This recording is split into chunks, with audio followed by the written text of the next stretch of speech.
And we are live on Facebook. Hey, everyone. I know you're not tired of me yet because I'm not tired of you. I've got an extraordinarily special guest here who I've met for the first time just a few minutes ago. And my heart feels wide open and there are tears in my eyes. And I'm going to ask you, before I introduce you to Bayo, to please hit the share button. Bayo is going to be one of our guests this weekend at the Awareness Conference, and we're going to find out a little bit more about who he is and the message that he is sharing all over the world.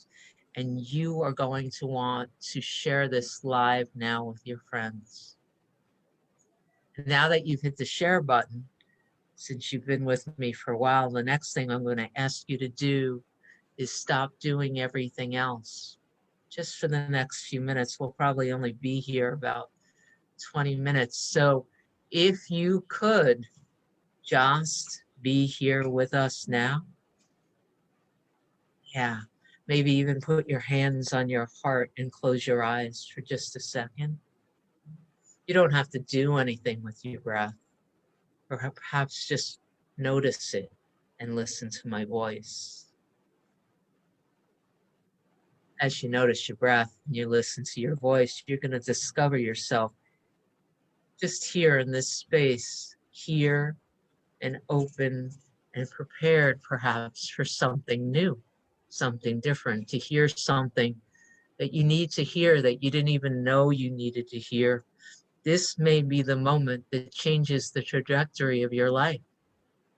This may be the moment where something lights up and you get that whisper, that instruction from the divine, and everything from this moment now changes.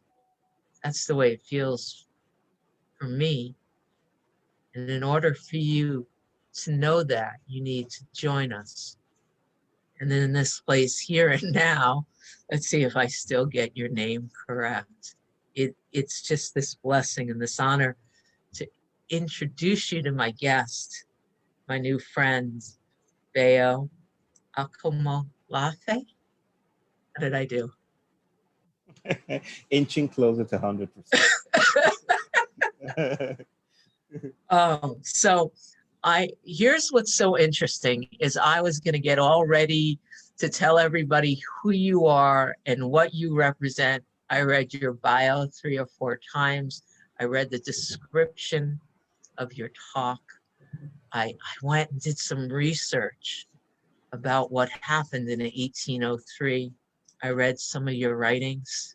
I listened to, I just got lost in so many things to the point where right now I feel like an empty slate.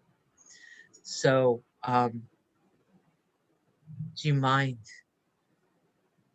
giving us your 2-minute elevator speech? You know, who are you? And if we could assume that most of the people who are listening to us right now probably haven't met you before. What is it you want them to know about who you are and what you represent? Okay. The question about who I am will take more than the few minutes we have, Cindy. But I do understand the question.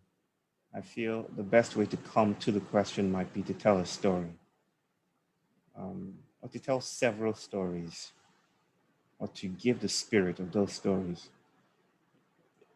I was born in Nigeria, and I grew up in a very Christian household, and I sought heaven.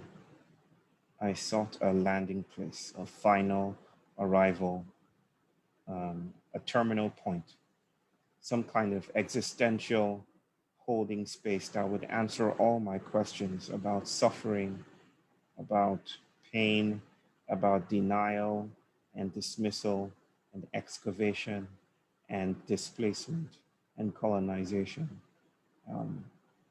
And I grew up in this world that told me to work hard to just double down on the thesis of modern survival and strap myself into the seats and, get with the program, I think is what is, as they say in the United States.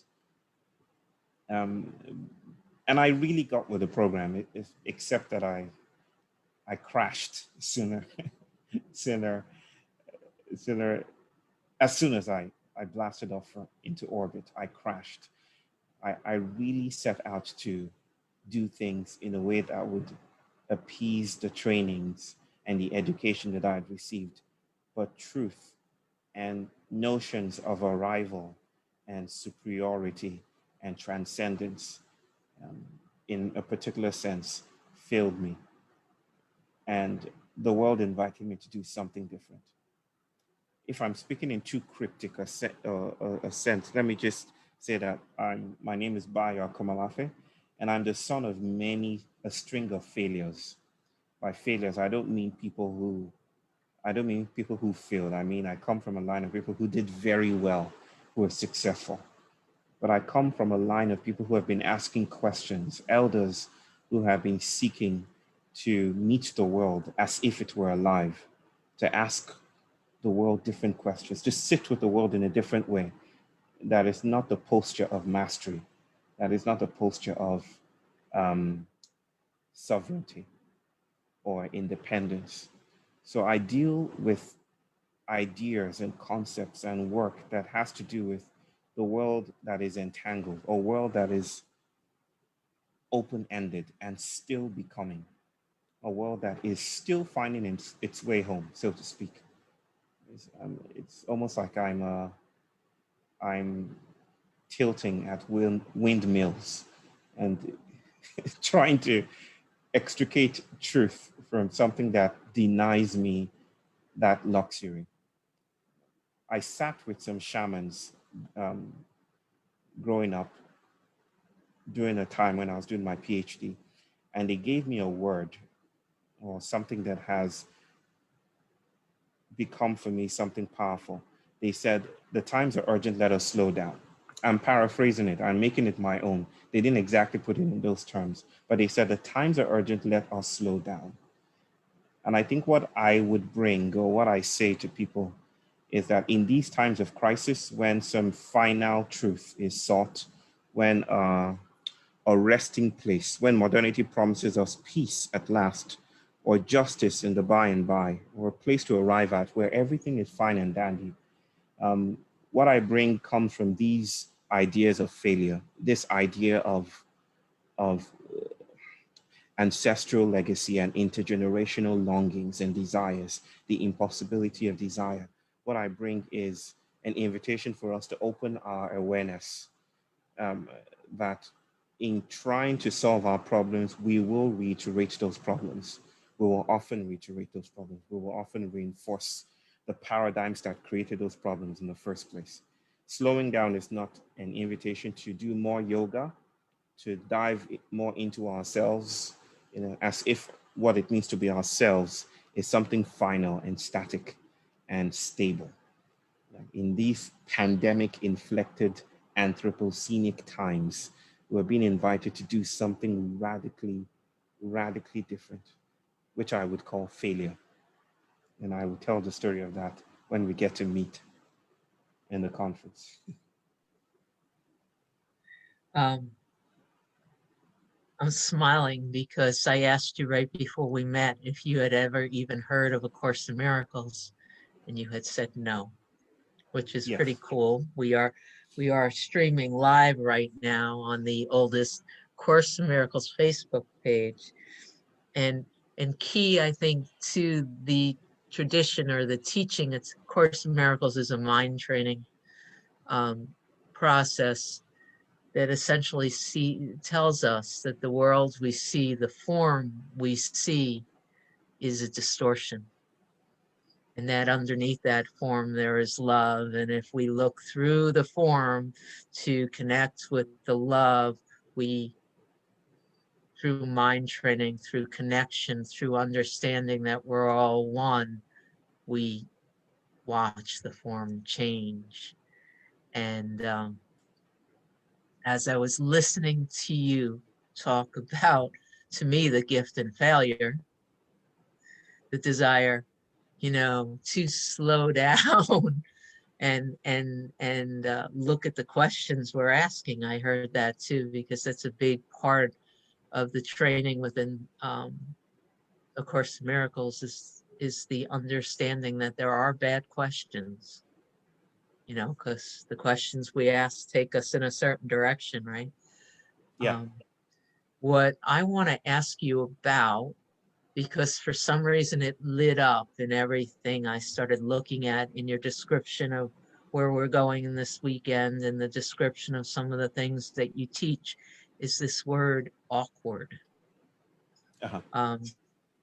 It lit me up from the inside out, because I keep thinking about how easy it is for us to hang out in our comfort zone, and what happens, the awkwardness, the feeling outside, like we're outside of our element when we're willing to look at things new. What can you tell me about your teaching relative to this willingness to get awkward? Hmm. There is a story about, or maybe I'll leave that for the weekend. Maybe I'll leave that for the conference itself. But there are many stories that have come down to us across the Atlantic, even in our own cultures. Like I may not have mentioned that I come from Nigeria. I live in India. My family is Afro-Indian. But back home in Nigeria, we used to tell stories and listen to stories about people walking into dark forests, straying away from the paths that have been laid for them by the village, by the kingdom, and getting very lost, generously lost. And that always led to interesting things. This idea of getting lost is increasingly at risk in a world where being found is a form of carceral politics, is a way of tying our bodies to certain regimes of thinking, certain regimes of knowing, certain regimes of becoming. That is, it's not just social media algorithms that actually chart out the way we meet the world. Like, it's not just that the way we walk through the world and the way we move and breathe and speak and think is surveilled by systems that exceed our bodies. It's not just that, it's that even when we try to outwit those systems, we inadvertently, perpetuate the program of those systems. So I like to say, especially thinking through a concept that I created called post-activism, I like to say that the way we think or respond to the crisis is part of the crisis. When we're thinking about blasting forward to escape that which we have labeled as a problem, a trouble, climate chaos, racism, um, race, police brutality, name it. When we rush forward, we often think, yeah, victory is down the line. And coming from my own culture, I know the risks of victory. That victory and salvation could be a heavy thing to bear. The costs could be incredible. So that we only repeat the crisis when we win over those that we named enemies. Um, so I'm thinking of defeating the binary or outwitting, disturbing, troubling the binary of forward versus backwards, inclusion versus exclusion, up or down, right? There has to be a third way. Tricksters teach us so. There has to be something different. So I think of awkward then. To move awkwardly is the word epistemologically is to lose one's grace. It's almost like losing the certification of a cotton plantation, like a fugitive would. and stealing through the cracks of a plantation to go elsewhere, somewhere that a plantation does not endorse. And these are the times when the wilds are beckoning for us, most of us, if not all of us, to lose our way, to steal away into the night awkwardly, because forward is not working for us. Backwards has never been an option either.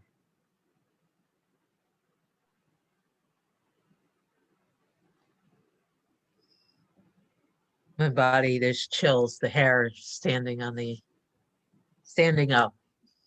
on my arms. Um, I'm looking for the words. There is a question, and I think my question is what I'm hearing anyway is we have to look at everything differently. Be willing to be wrong. Be willing to fail. What is your vision? What is your goal through everything you teach and what you're sharing? What do you see as the ultimate? Well, I think the penultimate is now the ultimate. I was in the business of ultimates. Not anymore. I am I'm playing with your words because that's what I know how to do well. It's a trickster spirit that have possessed me thoroughly. You would forgive me or forgive the spirit that is taking host now. Um, but, but I think that I don't know how to look far ahead. And I wonder if that isn't the point. I don't know how to, I don't know what the point is. I used to have that. It used to be easy and convenient. But I don't know, maybe because of my own upbringing, how to live too much on the surface. Let me put it this way: 42,000 years ago, according to some scientists in New Zealand, there was a magnetic shift, a pole shift. North became south, south became north. So the magnetosphere, if you will, was ruptured. Solar winds escaped through and created aurorae in the sky, disturbing everything, killing most things. It was, I think, I don't know if it was an extinction level event, but I don't think so, but it was significant. And it drove, apart from just killing many species, it drove the proto-humans underground. So they performed something that the Greeks called or call a catabasis, that is a descending to the underworld, a living with the darkness for a while, uh, a porosity of the surface and the underworld is enacted when we go underground. And I think that's what we have to do now. It seems like this is a time for it. And I'm not trying to inaugurate or put a line in the sand and say, let's start doing this from this point. I'm just saying this feels like the texture of descent, the pandemic, the Anthropocene, everything we're throwing at this beast, whether it's racialized um, climate horrors or suffering that has no name or ism attached to it yet, everything we're throwing at the beasts that come towards us, they're eating it up and marching towards us anyway. I think this is the time to claim sanctuary and meet the benevolence of those beasts that we have put in the wilds beyond our fences for so long. And historically, meeting monsters is what you do when you want to shapeshift. Staying in the darkness is what you have to do in times of trouble. So those proto-humans that went underground, what did they do? I don't think they had 5-year, 10-year, 100-year plans. I don't think they came up with capitalism or communism or any other ism. I think they stayed with the trouble of their indeterminacy. And somehow they created art. And we still see their handiwork unframed on cave walls today. They created art. My people encoded ancient secrets into everyday gestures, which I'm just learning a bit because I was brought up outside, so to speak, in my world, but kind of outside it, because once you're educated away from your people. And so they in the act of prostration, which is the act of falling to the ground when you meet an elder, a thing we still do today, but it's being erased by the more convenient gesture of a handshake. That when you fall to the ground, when you prostrate, you're actually enacting an old ritual, and a ritual that was about a story that involved a Yoruba god. I'm of the Yoruba people, by the way. The Yoruba god, Shango, and when he comes in his fury and his thunder and lightning, the thing to do is not to run away because you risk being caught, and he's vast anyway. The thing to do is to stay still and fall to the earth. And in falling to the earth, the storm might envelope you, but it's only when the storm eats you up that you find a peace in the guts of the storm, the eye of the storm. Somewhere within is the peace. So I'm not predicting. I don't know how to do that anymore. My work is to seek out cracks. My work is to seek out openings, porous membranes, to dance with the awkward, to court the madman, the wild one beyond our fences, and to find a way for us to fall to the earth, to surrender, to unlearn our mastery. Yeah. I feel like dancing with the awkward. Okay, I am beyond grateful for this time. We're going to have a lot more time with you this weekend. Yeah. The title of your talk, Dancing with the Water Spirit, Blackness as Decolonial Undoing of the Anthropos. Yes? What is it you'd like to share with us about what is going to happen, what the experience is going to be like for everyone who says yes and shows up to spend this time with you this weekend? It's a prayer. And maybe what I'm hoping for, what I'm longing for, is beautifully encapsulated in something that I often like to offer as a prayer. That may your road be rough, and may the disturbance be your sanctuary. May your road be rough, and may the disturbance be your sanctuary. I'm hoping that the people that show up, that as they touch their openings and disturbances, they find portals to other fugitive possibilities, other ways of being in the world that are potentially revolutionary and damning, a wild coalition building project, regardless of the way you show up.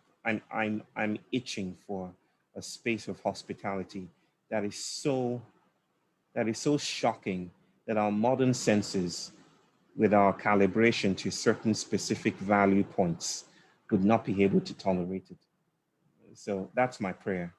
And as you come, and if you come, that you learn to see dragons and spider webs and beings and ancestors where there are only tables and laptops and phones.